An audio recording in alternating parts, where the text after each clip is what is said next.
And a very good Friday morning. This is Kenneth Gruenfelder with another edition of the GSMC Baseball Podcast brought to you by the GSMC Sports Network.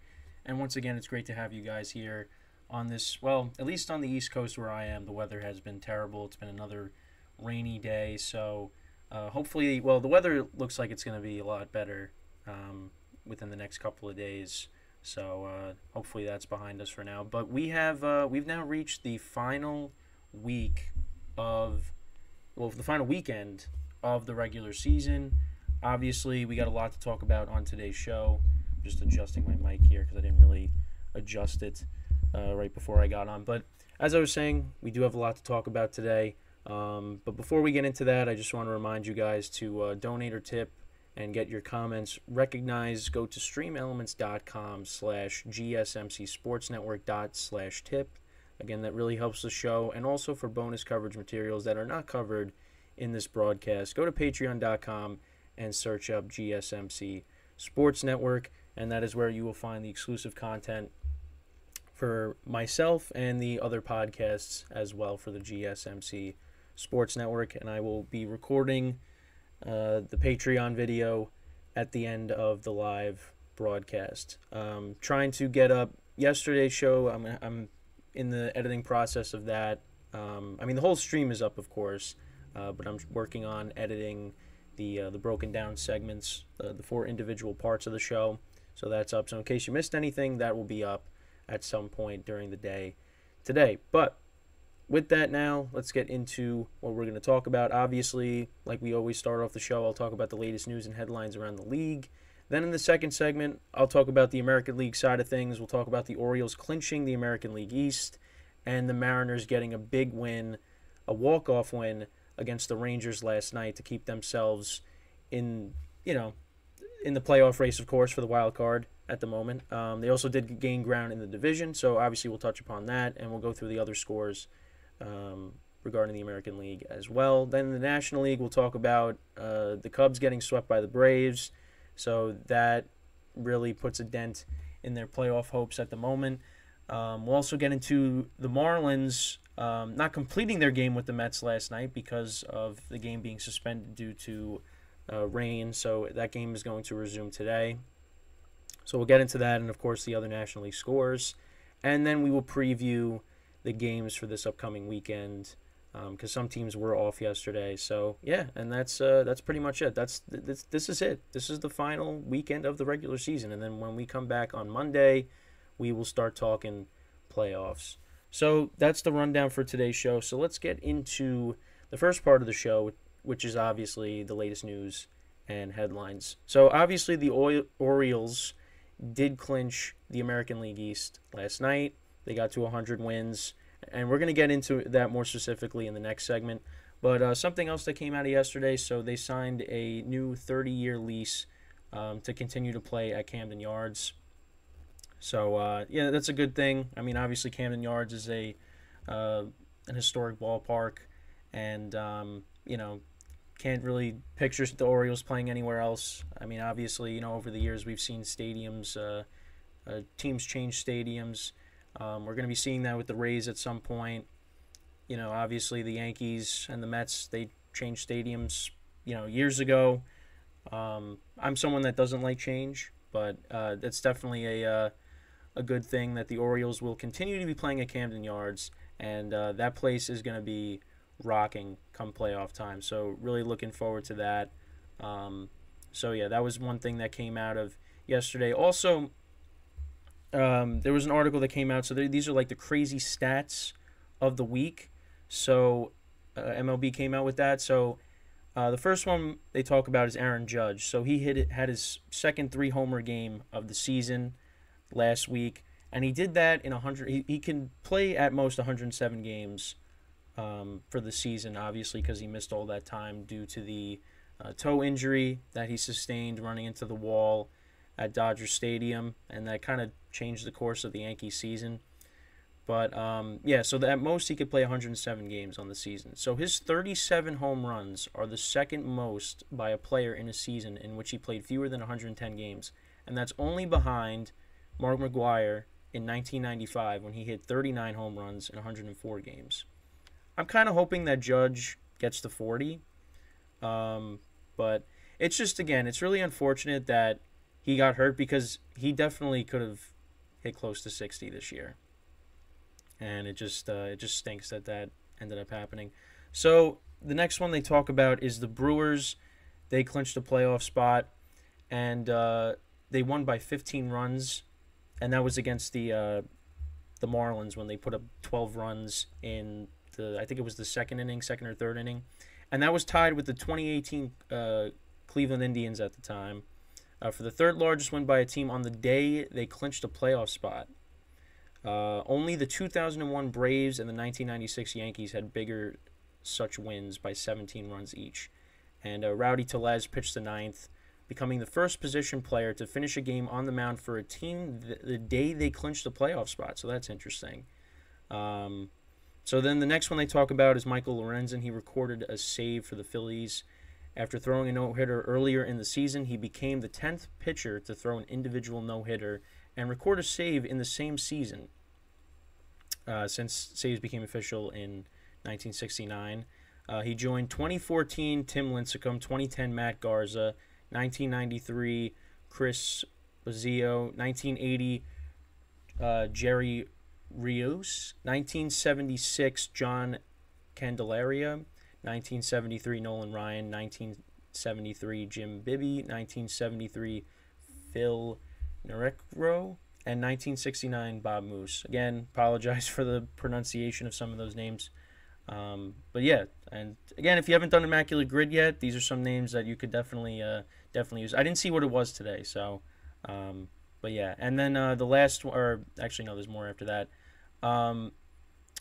Blake Snell. This revolves Blake Snell. So he has 186 strikeouts and just 19 runs allowed in his last 23 starts. He's the first pitcher with at least 170 strikeouts and fewer than 20 runs allowed in a 23-game span since 1901.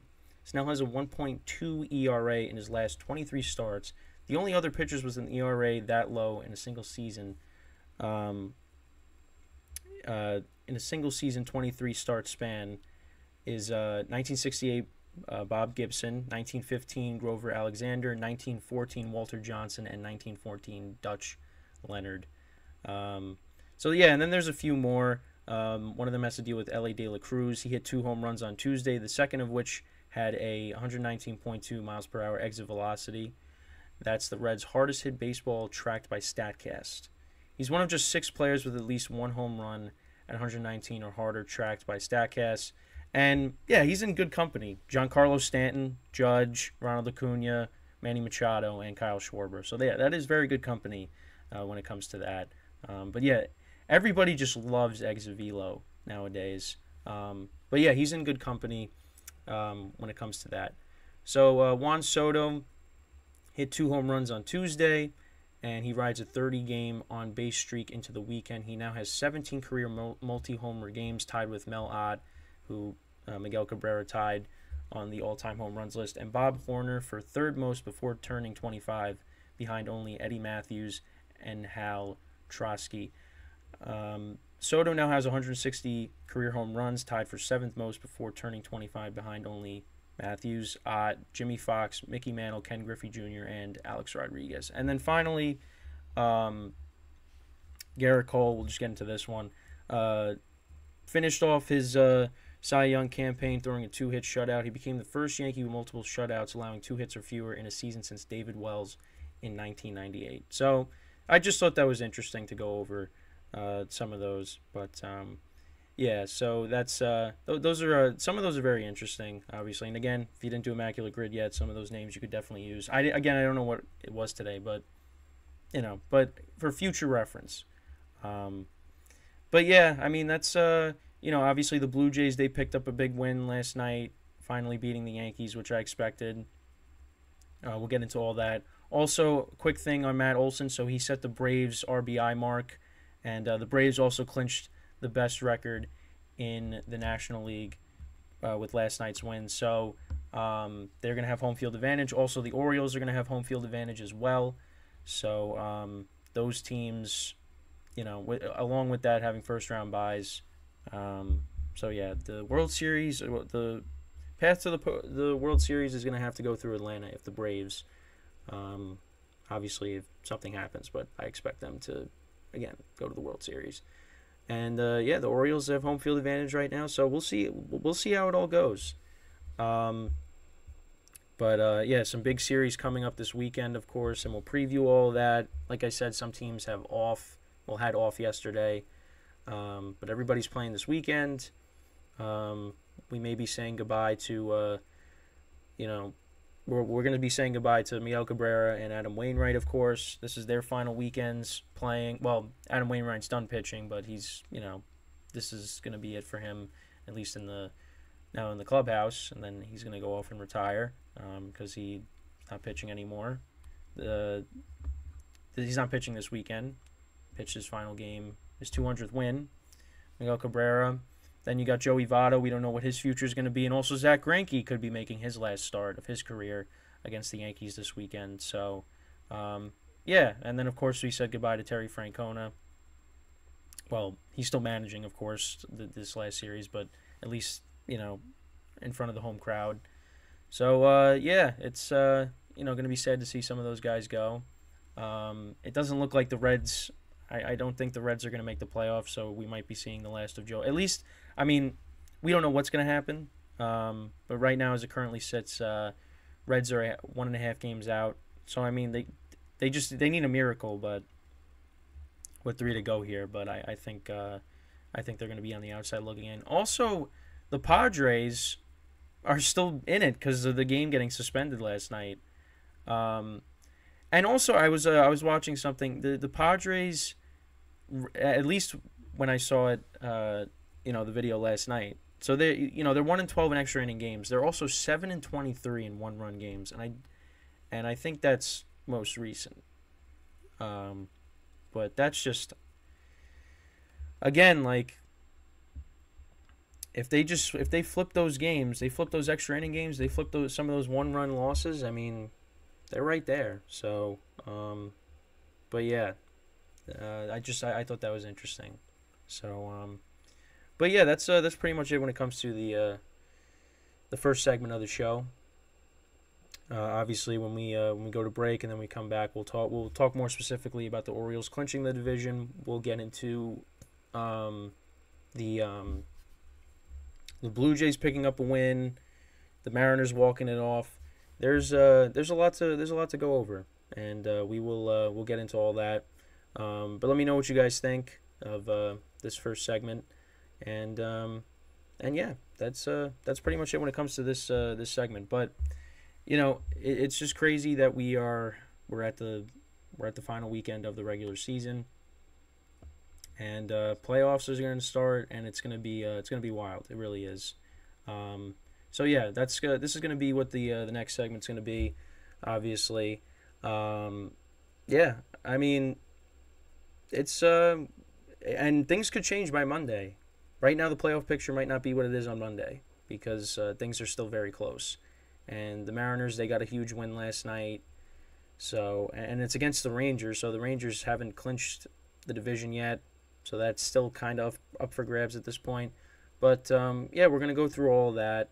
And, but this is it. This is the final Friday of the regular season, and there's still playoff spots that are up for grabs at the moment. And, it's going to be crazy, to say the least. I got a busy weekend myself, so obviously I will be keeping track of everything. So I'll be at the Jet game on Sunday. Taylor Swift is going to be there, so... Yeah, and apparently ticket prices are going up. And it's kind of funny because we bought the tickets to see Aaron Rodgers and Patrick Mahomes. Then when that wasn't going to happen, the prices went down. Now they're back up again because now Taylor Swift is going to be at the game, supposedly. So, so crazy weekend. Baseball, my weekend in general, it's going to be awesome. So with that, we are going to take our first break of the show, and then when we come back, we will discuss the Orioles clinching the AL East and the Mariners getting a big win against the Rangers in walk-off fashion. So stick around, and we will be right back here on the GSMC Baseball Podcast.